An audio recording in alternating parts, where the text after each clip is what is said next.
Olá pessoal, eu sou o professor Auro Guimarães de Oliveira e vou tentar colocar as minhas opiniões a respeito do caso da Americana que explodiu semana passada. Eu acho um caso muito estranho. Eu vou tratar mais de um problema contábil ali, específico, que eu não tenho informação nenhuma a respeito dessa empresa, nunca olhei nem o balanço dela. E me baseei tão somente na entrevista que eu vi ontem aqui na internet do Sérgio Rial, que eu não conhecia, nunca tinha visto falar, e ele é o estupim. O Sérgio, segundo aí, ele entrou nas Americanas e passou 9 ou 10 dias e saiu da Americana. E com isso houve uma confusão muito grande, porque começaram a dizer que a Americana tinha um rombo de 20 milhões. O próprio Sérgio diria isso.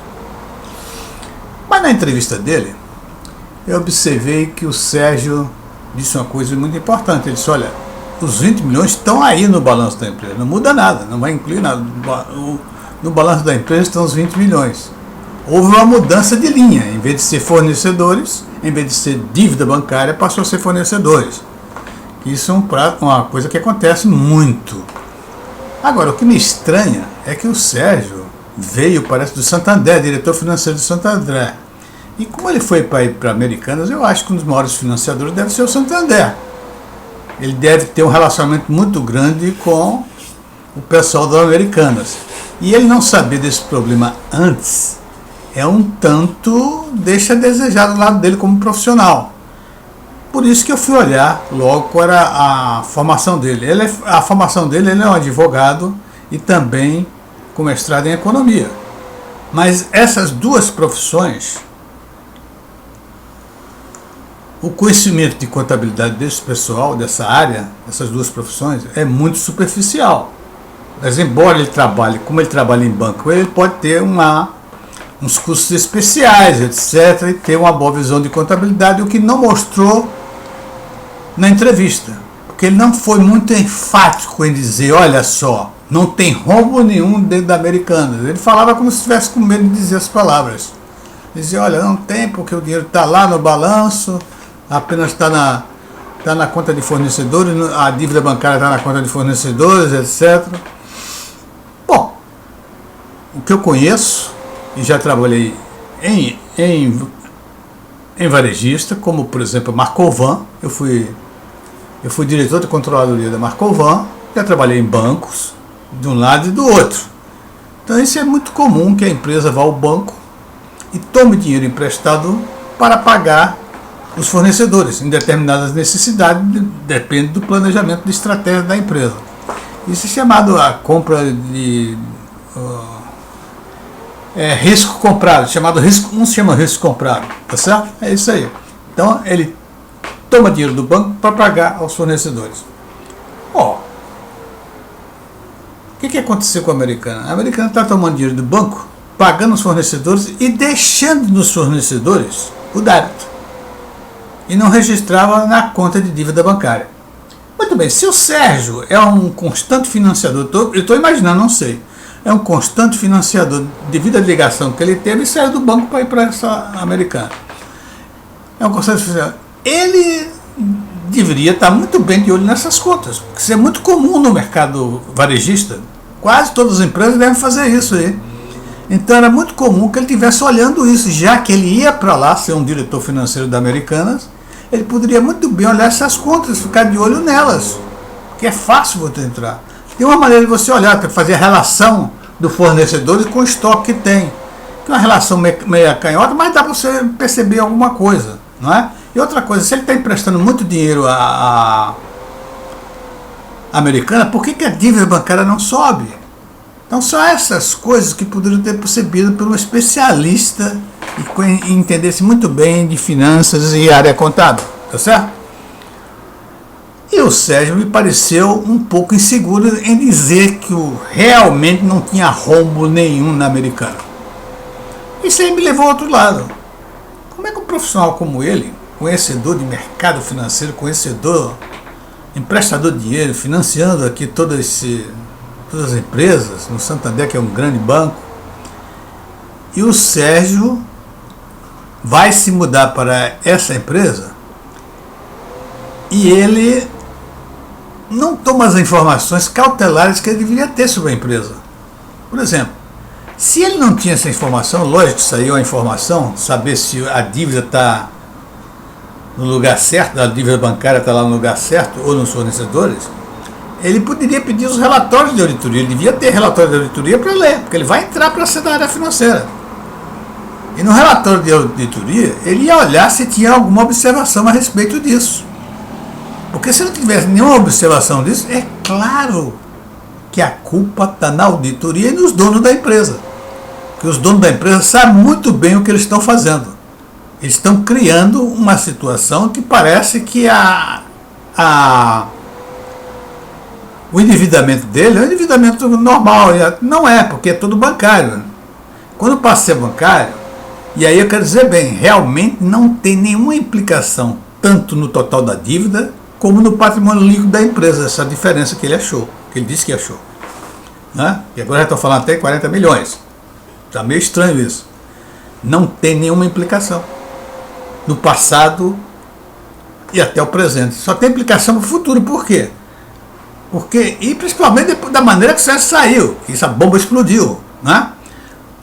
Os bancos não vão querer financiar as americanas facilmente. Vão ter que pagar um bom juros para poder ser financiada pelos bancos. O próprio fornecedor vai ficar assustado com essa questão de rombo, todo mundo falando de rombo das americanas. Eu acho que o Sérgio foi extremamente... ele não teve a cautela necessária para falar desse problema. Ou ele não sabia realmente qual é a implicação disso. Não é? Isso eu não sei, não conheço o Sérgio. Não estou dizendo que é isso... que é verdadeiro que eu estou dizendo, estou imaginando com a pessoa que sai de lá. Ele, na realidade, entregou as americanas aos leões, que são os bancos. Os bancos olharam agora e disseram, olha, vem cá, não, vamos financiar isso direito, vamos aumentar essa taxa de juros. Quer dizer, vai ser a implicação maior daqui para frente, porque a taxa de juros dela vai ser muito mais alta, e os fornecedores vão se recusar a dar determinados prazos para ela. Tá certo? Isso é o grande problema. E o maior problema foi provocado pelo próprio Sérgio. E outra coisa, houve a notícia também de que os sócios majoritários da Americana estavam propondo colocar dinheiro. Ora, se existia, e os sócios são pessoas extremamente reconhecidas, são pessoas também endinheiradas, são ricas.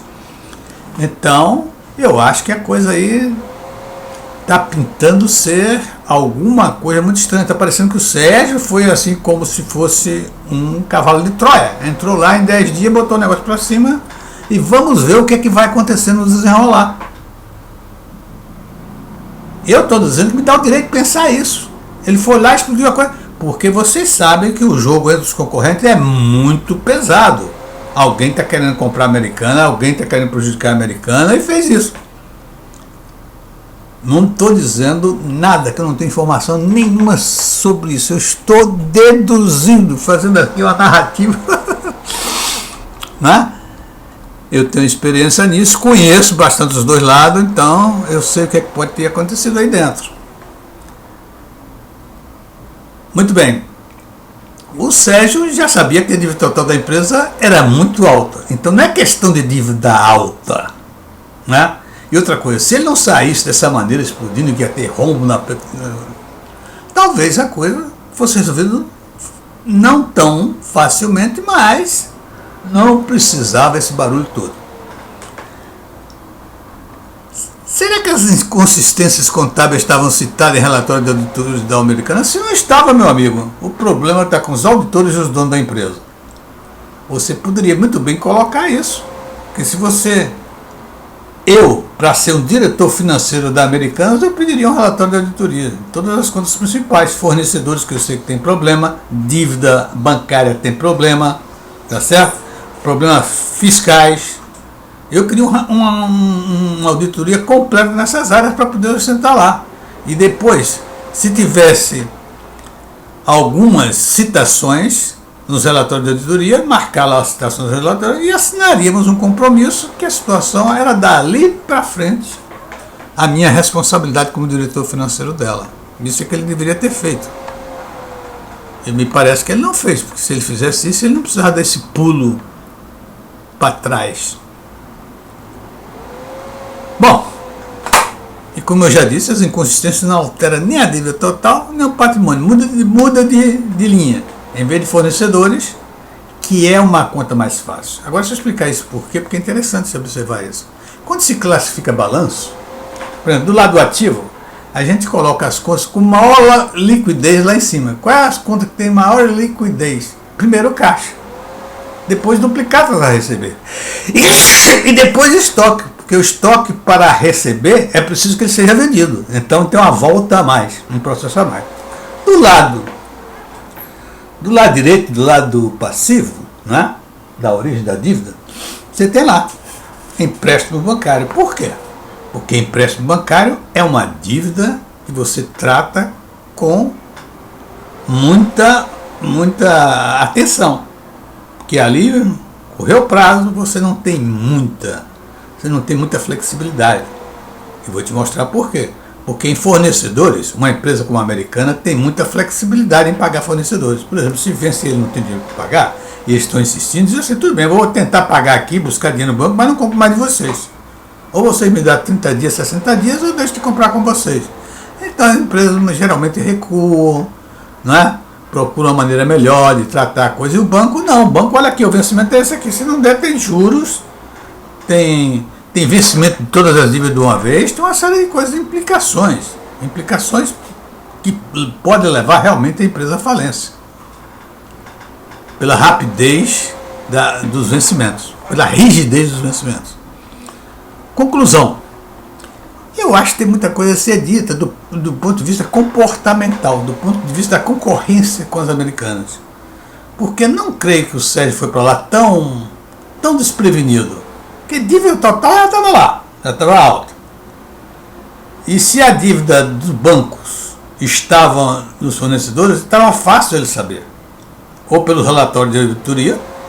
Se não tivesse relatório de auditoria, a responsabilidade não seria dele, jogaria no colo dos donos e da auditoria. E segundo, ele podia ver por alguns indicadores.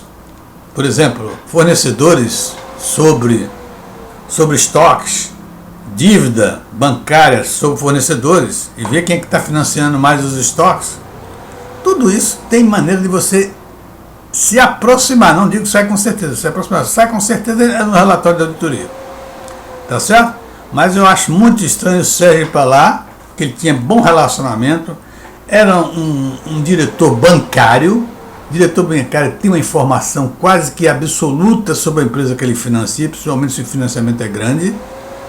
Então, eu estou achando isso um pouco estranho. Não quero dizer que exista, mas estou achando um pouco estranho. Ele com essa proximidade toda, fazendo transações financeiras com a Americana, e ser surpreendido da maneira tal que ele vai lá e passa 9 dias ou 10 dias, parece? Acho muito estranho. Eu acho que a gente deve observar o que é que vai acontecer depois de diante. Quem é que vai comprar as Americanas, quem é que vai comprar as ações dela, tem que se observar isso. E também saber quais são os próximos passos que vão ser dados pelo senhor Sérgio Rial. Ok? Muito obrigado. Não estou aqui colocando dúvidas em ninguém. Do ponto de vista de raciocinar, eu que fui um homem que trabalhei tanto no varejo como trabalhei no sistema financeiro, então eu posso pensar todas essas coisas, porque já vi isso por aí de montão. Então, meus amigos, só quero dizer que essa é a minha opinião, como eu penso a respeito do problema, que eu não conheço nada de dentro, a não ser o discurso feito pelo senhor Sérgio Rial, que está aí na internet. Tá bom? Muito obrigado e até a próxima.